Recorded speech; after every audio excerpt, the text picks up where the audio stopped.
What's up, fellas? Here with the Week 9 review for you. Um, we had the NFL trade deadline yesterday.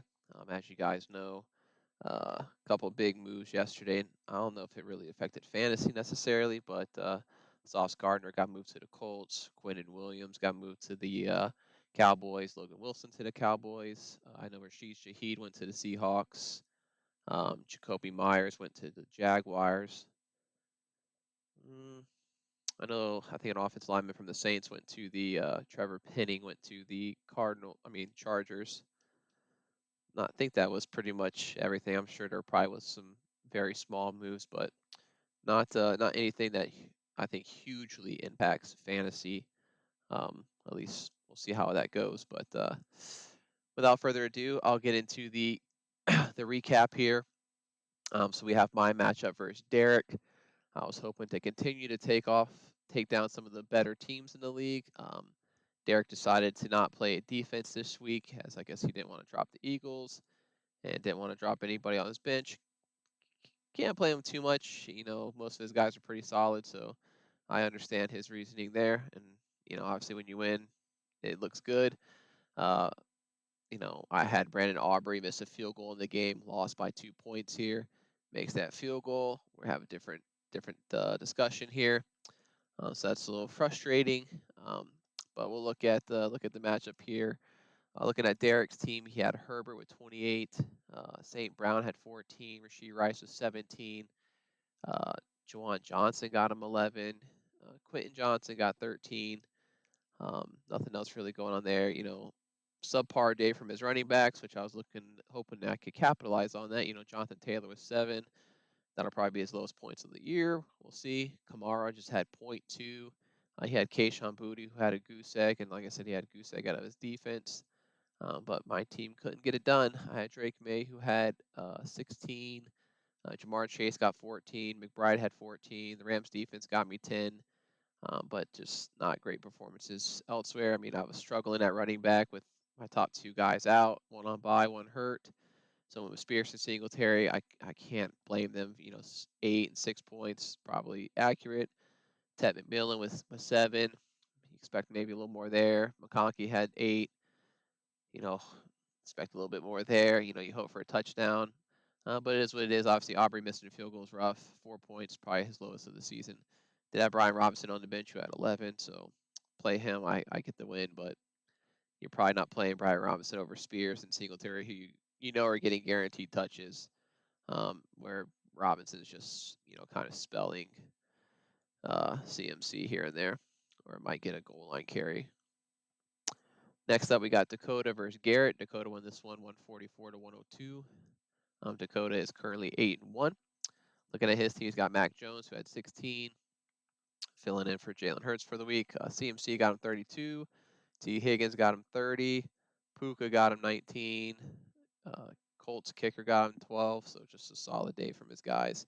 Looking at the rest of his lineup, I mean, nobody outside of his defense played poorly. In my opinion, everybody was over. I think his lowest score outside of the defense was 7.5 points. So pretty solid day there. Nothing going on his bench. Looking at Garrett's team, Mahomes had a rough week, just 11. Genty got him 17. Marvin Harrison had 19. Torrey Horton had 19. Montgomery got him 10. But slightly disappointing outing from Williams with 7. Jacoby Myers with 4. Now he's on Jacksonville, so we'll see if that changes things for him there. Obviously, Tucker Kraft tore his ACL, so he's out for the year. So that is a big blow to his team here, as he was one of his better performing players. And then nothing to speak of on his bench. Next up, we got Dalton versus Mark. Dalton won this one 145 to 127. Looking at Mark's team, Daniel Jones had 14. Jalen Warren had 16. Rico Dowdle had 27. As pretty much Dave Canales said, hey, you're going to get the workload here moving forward. I mean, he's the better back out of him and Hubbard at the moment. He's more explosive. Obviously, he's not getting paid the same, but maybe that'll change. We'll see how that goes in the offseason. Kelsey got him 11. ETN with 14. Houston kicker got him 17, but not enough there. Looking at the rest of his team, Um, I mean, everybody else pretty much did what you'd expect. I mean, so can't be too upset there. Did have Alec Pierce on the bench with 15, Theo Johnson on the bench with 10. He did play the right quarterback, playing Jones over Love, so got the most points he could out of that position. Looking over at Dalton's team, J.J. McCarthy with 19, Chase Brown 15, Justin Jefferson at 14, Pickens with 11, Diggs had 11, Brock Bowers had a monster game, 37. That was a big trade that him and Dakota pulled off last week. Bowers for Irving. Obviously, Irving is still out. I believe he missed practice today, so I'm not sure if he'll be back this week or not. He did play Kyle Monangai, who had 21. A big day for him as he was filling in for Swift, but I don't know if Monangai is really good or if it was just the matchup. Now we saw with Rico Dowdle, he dominated the Dolphins and the Panthers. Two easy matchups, struggled a little bit when he was kind of in timeshare, but then this past week he's back to getting the workload against a pretty solid Packers defense. It was good. So we can probably pretty much solidify as long as they give him enough work, he'll probably be solid. Monangai, not so sure. I don't trust the Bengals defense. They're one of the worst in the league. It could have just been like you got an opportunity. Like pretty much anybody probably could have run against them. We'll see how that split goes moving forward. If Swift plays this week, he's dealing with a groin injury, so we'll see how that goes. And then nothing going on the bench here. Really, the only disappointment in his lineup was Kamani Vidal with 3 points. Um, so we'll see how that goes moving forward. Next up, we got DJ versus Kenny. DJ won this one 123 to not 89.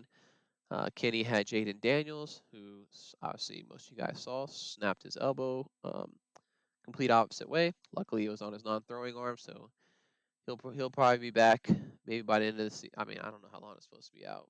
Maybe by the end of the season, but I doubt they'll bring him back. It doesn't make sense because they're not going to be competing. So just let him take his time healing. Derrick Henry got him 13. DJ Moore 21, and just single digits across his lineup. Obviously, he got Tyrone Tracy off waivers last week, I believe. Had 5 points there. So you obviously expect a little bit more when you spend all that money on him. He's supposed to be the guy. Had RJ Harvey on the bench with 14. Josh Downs on the bench with 13. Joe Flacco on the bench with 31. So he could have got double the quarterback points had he played him over Daniels. I mean, obviously, Jay Daniels is a better quarterback. I, but the matchup and the way Flacco's been playing, I mean, maybe it would have been a better deal, but it wouldn't matter. He still would have lost. So you have Lamar Jackson for DJ's team. He had 26. Trevion Henderson had 11. Pretty much got exactly what he was projected to get. Filling in for Stevenson full time. We'll see how that timeshare, that split goes moving forward. Drake London had 34. Pittman had 16. Nico had 11. Had Jackson Dart on the bench, who had 27. Sam Laporta on the bench with 19. So he definitely had a little bit more points he could have gotten his lineup there. But I mean, obviously, we know DJ's team is one of the better teams in the league. So we'll see how that goes rest of the year. Next up, we have Ray versus Josh. Ray won this one 137 to 83. I'm looking at Ray's team. Stafford with 27. Bijan had 14. Cook had 13. Devontae Adams had 21. Juwan Jennings had 12. Mark Andrews had 16. Seahawks defense got him 11. Seahawks defense, one of the best in the league this year. Had Caleb Williams on the bench, who had 38. Nothing else going on the bench there, and no real weak spots in his lineup. I mean, everybody else pretty much performed, fairly what you would expect. And then looking at Josh's team here, Bo Nix had 19. Josh Jacobs with 18. JSN had 18. Kicker got him 10. And then just a lot of single digits. I mean, Dunze with a goose egg. Had Brashard Smith in there, who had 0.7. Didn't have a ton of a choice, given, players on bye for him. And he's obviously just, I guess, hoarding some handcuff running backs. And I don't know why he has Aaron Rodgers on the bench, but yeah, there's that. But bad week for him there. Looking over at the last matchup here, we have Michael versus Jason. Michael won this one 111 to 96. Looking at Michael's team, Josh Allen had 29, Achane with 14, Waddle had 11, Dobbs had 13, kicker got him 11. Jared Goff on the bench who had 19, Kincaid on the bench who had 19, and nothing else really going on there. Looking at his lineup, pretty much everybody performed what you would expect, in my opinion. For some reason, it had Zach Charbonnet projected for 10 points. He got 5. Not really sure why he's projected so much. Both Seattle running backs were projected double digits. Neither one got there. When you got running backs in a timeshare, projecting double digits means they pretty much got to get a touchdown or they're not getting there because they're just not going to have the work. So I don't necessarily understand that from ESPN, but it is what it is. Looking at Jason's team, Dak had him 15, Kyron with 17, Aaron Jones had 11, CD with 12, Kareem Hunt with 12, kicker got him 12, and nothing to speak of on his bench. Decided he had the 49ers defense on his bench, didn't play them, decided to play the Bucks, who were on bye week. So not great management there. Not sure if Jason's fully checked in. I mean, it's been a tough season for him, but he lost, Tyreek Hill and Mike Evans, and then CeeDee Lamb's been out part of the year. So, and Aaron Jones has been out part of the year. So just a brutal, brutal season for him there. Wouldn't have made a difference in the matchup. Had Evan Ingram in the lineup who had a goose egg. I assume he's playing. Don't really know. It hasn't been a target of mine. And pretty much everybody else performed how you'd expect there. Um, Looked at waivers today. Didn't look like anything crazy happened. I don't think nothing to really make note of. There wasn't anybody that was like, oh my God, we have to go get this player type situation. And then, as you guys probably saw this morning, me and Kenny made a trade. That was me sending Baker Mayfield, um, Tedero McMillan, and DeAndre Swift for Khalil Shakir and Derrick Henry. Kenny really needed some help at quarterback, and I believe receiver, and I wanted to upgrade one of my positions there. So getting Derrick Henry, I think, is good for me. And getting didn't want to carry 2 quarterbacks. Drake May has been playing pretty well, so we'll see how that goes. Um, you never know how fantasy can go there. But that's all I got for you guys. Best of luck in week 10, and I'll see you guys next time.